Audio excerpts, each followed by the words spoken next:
پہلگام دہشت گردانہ حملہ اور پہلگام حملے کے بعد سے جو ہندوستان کی کشمیر بچیوں کے ساتھ یا وہاں کے باشندوں کے ساتھ جس طرح کی بربریت کا پیش آنا، ان سب موضوع پہ آج جماعت اسلامی ہند جو کہ ابوالفضل میں ہے، یہاں ایک پریس کانفرنس رکھی گئی، جس میں ہر پہلو پہ جو ہندوستان میں چونکہ ان کئی دنوں میں جو اس طرح سے ہندوستان میں جو سرگرمیاں پیش آئی ہیں اس کے مد نظر یہاں پریس کانفرنس کی گئی کہ اس میں جماعت اسلامی ہند کا کیا اسٹینڈ ہے۔ تو چلتے ہیں، میں نیوز باسکٹ 24 سے سلام غزن پر۔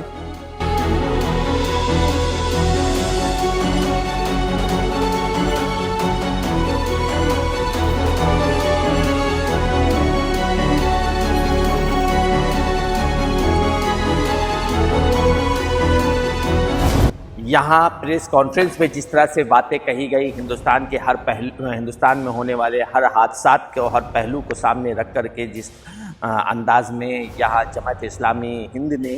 اپنے موقف کو رکھا ہے، اس کی کچھ جھلکیاں بھی آپ لوگوں کو دکھاتے ہیں۔ لیکن سوال یہ اٹھتا ہے کہ ان سب میں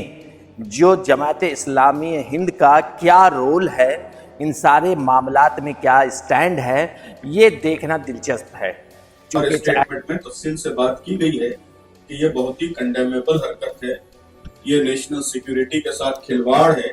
یہ ایک ایسے موقع پہ جبکہ ملک میں یونٹی کی ضرورت ہے، اتحاد کی ضرورت ہے، ایسے موقع میں ملک کو بانٹنے کی کوشش ہے۔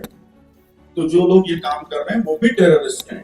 اور ان کا بھی اسٹرانگ ورڈز میں سب مل کر ان کو کنڈیم کرنا چاہیے، اور ان کو بھی سخت سے سخت سزا ملنی چاہیے، اس لیے کہ وہ غدار ہیں، وہ اینٹی نیشنل، وہ ملک کو نقصان پہنچا رہے ہیں۔ وہ بھی ہم نے بات کہی ہے کہ اس پورے واقعے سے جو سیکیورٹی کا ارینجمنٹ ہے ہمارا، اس کی کمزوری ظاہر ہوتی ہے۔ اصل مسئلہ جو ہے، جن لوگوں نے یہ کام کیا ہے پہلگام میں، ان کو پکڑنا ہے اور ان کو سزا دلانا، اصل کام وہ ہے۔ باقی تو سب اسٹیٹمنٹس ہیں اور ماحول کو گرم کرنے کی کوشش ہے، وہ ایک دوسری چیز ہے۔ اصل جو کلپریٹس ہیں، جو ٹیررسٹ ہیں، جنہوں نے یہ کام کیا ہے، ان کو فائنڈ آؤٹ کرنا، پکڑنا، ان کو سزا دلانا، یہ اصل کام ہے۔ جب تک یہ کام نہیں ہوگا، ظاہر ہے کہ اس وقت تک یہ نہیں کہا جائے گا کہ اس سلسلے میں کوئی کانکریٹ اسٹیپ ہوا ہے۔ تو ہم نے یہی مطالبہ کیا ہے کہ جلد سے جلد یہ کام ہونا چاہیے، اصل جو مجرم ہیں ان کو پکڑنا چاہیے، ان کو سزا ملنی چاہیے۔ نہیں، بہرحال ہم کو تو ایسا نہیں لگتا ہے، عوام تو بہت بیدار ہے۔ جہاں بھی ہم جا رہے ہیں، لاکھوں کا مجموعہ ہے، چھوٹے چھوٹے ٹاؤنز میں، مینگلور جیسے ٹاؤن میں، مالیگاؤں جیسے ٹاؤن میں، اور وجے واڑہ جیسے ٹاؤن میں، چھوٹے پلیسز ہیں جہاں کبھی اس طرح کی بہت ہیوج گیدرنگز نہیں ہوتی، تو وہاں لاکھوں لوگ شریک ہو رہے ہیں۔ اور ابھی بتی گل کا پروگرام آپ نے دیکھا کہ جتنے مسلم علاقے تھے وہاں تو رات میں اندھیرا چھایا ہوا تھا، ٹوٹل سناٹا چھایا ہوا تھا۔ جنرل علاقوں میں بھی بڑے پیمانے پہ سناٹا چھایا گیا، پوری اپوزیشن متحد ہے، اور متحد ہو کر اس نے ساری اپوزیشن پارٹیز نے اس کے خلاف پارلیمنٹ میں بھی آواز اٹھائی ہے، پارلیمنٹ کے باہر بھی جگہ جگہ جو جلسے ہو رہے ہیں، احتجاجی پروگرام ہو رہے ہیں، اس میں مختلف اپوزیشن پارٹیز کے MPs شریک ہو رہے ہیں، اپوزیشن پارٹیز کے لیڈرز شریک ہو رہے ہیں، سول سوسائٹی پوری طرح ایکٹیو ہے۔ ابھی میں کل ہی کلکتہ میں تھا، وہاں کے سول سوسائٹی کے سارے لیڈرز، مختلف ریلیجیس لیڈرز، سکھزم سے متعلق، کرسچینٹی سے متعلق، بدھزم سے متعلق، سارے ریلیجیس لیڈرز موجود تھے۔ تقریباً 80-85 کلکتہ کے پرومیننٹ سول سوسائٹی لیڈرز موجود تھے۔ تو میں تو سمجھتا ہوں کہ حالیہ دنوں میں ایسی بیداری اور اتنا ماس لیول پر پبلک سپورٹ کسی ایشو پر کم ہی ملا ہے جتنا اس وقت وقف کے ایشو پر ہم کو نظر آ رہا ہے۔ نیت ہو نہ ہو یہ تو آپ لوگ تجزیہ کریں، لیکن ہم تو مطالبہ کر رہے ہیں کہ سرکار اس پر ایکشن لے اور سخت سے سخت سزا دے اور اس ٹرینڈ کو روکے، اس لیے کہ یہ ملک کے مفاد کے سب خلاف ہے۔ اس وقت پورے ملک میں یونٹی کی ضرورت ہے، اتحاد کی ضرورت ہے۔ ایشو کو ڈائیورٹ کر کے اس کو ہندو مسلم بنانا، اور نیشنل مارننگ کی کل میں نے وہاں کلکتہ میں کہا کہ اس وقت نیشنل مارننگ کی، نیشنل یونٹی کی ضرورت ہے۔ ایسے موقع پہ آپ نیشنل اسکیپ گوٹنگ میں مصروف ہیں کہ آپ اپنے ہی ملک کے ایک طبقے کو اسکیپ گوٹ بنانا چاہتے ہیں۔ تو یہ نیشنل اسکیپ گوٹنگ یہ بہت بڑی اینٹی نیشنل ایکٹیویٹی ہے، ملک کے مفاد کے خلاف۔ اس لیے ہم سرکار سے مطالبہ کر رہے ہیں کہ اس پر سرکار